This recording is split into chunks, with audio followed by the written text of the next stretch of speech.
ग्रामपंचायत प्रशासनाचा कारभार कसा असावा, सरपंचांनी काम कसं करावं याचा राज्यभर प्रचार व प्रसार करणारे पाटोदा या आदर्श गावचे माजी सरपंच भास्करराव पेरे पाटील आज आपल्या सोबत आहेत। पेरे पाटील, राज्यात जे राजकारण सुरू आहे त्याबद्दल काय सांगाल?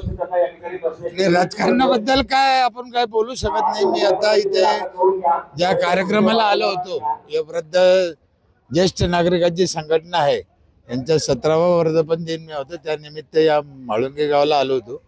सध्याच्या राजकारणावर काय न बोलून आपलं तोंड खराब करून घेतल्यासारखा विषय, ते त्यांच्या परीने काम करत असते, आपण आपल्या परीने करावं, आपल्या गावची सोडवणूक करा। मी आता इथेही तेच बोललो, कारण त्यांच्यावर बोलून त्यांना काही फरक पडत नाही।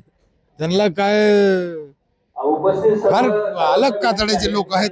ज्या पद्धतीने ग्रामपंचायतची निवडणूक होते 2 पॅनल मध्ये, मात्र सरपंच किंवा उपसरपंच निवडीच्या वेळेस कोणत्या पॅनलचा निवडून आलेला सदस्य कोणत्या पॅनल बरोबर केलाय हे ग्रामस्थांना कळत नाही। तशाच पद्धतीने राज्याच्या राजकारणामध्ये कोणत्या पक्षाचा आमदार कुठे गेलाय हे लोकांना कळत नाही। एवढं होऊन माझा त्याला काही विरोध नाही, मी त्याला नाव ठेवू शकत नाही।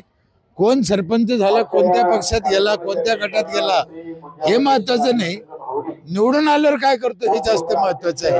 आता आमदार कुठे जायला लागले तेव्हा काय सांगा? ते जाणारच, इथून पुढे कलियुग आहे ना, हे होणारच आहे, जाणारच आहे। पोरं बापाचं ऐकत नाही, बाप लोकांचं ऐकत नाही, हे आमदार लोक करणार। ते जरी चांगलं वाईट आपल्याला त्याच्यावर बोलायचं नाही, पण तुम्ही सत्तेवर बसल्यावर समाजासाठी काम करा, हे मी हात जोडून त्याला बोलू शकतो।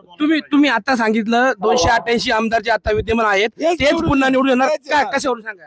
तेच येणार, दुसरं का सर्वसाधारण माणूस निवडून येऊच शकत नाही, त्याची ती कुवतच नाही।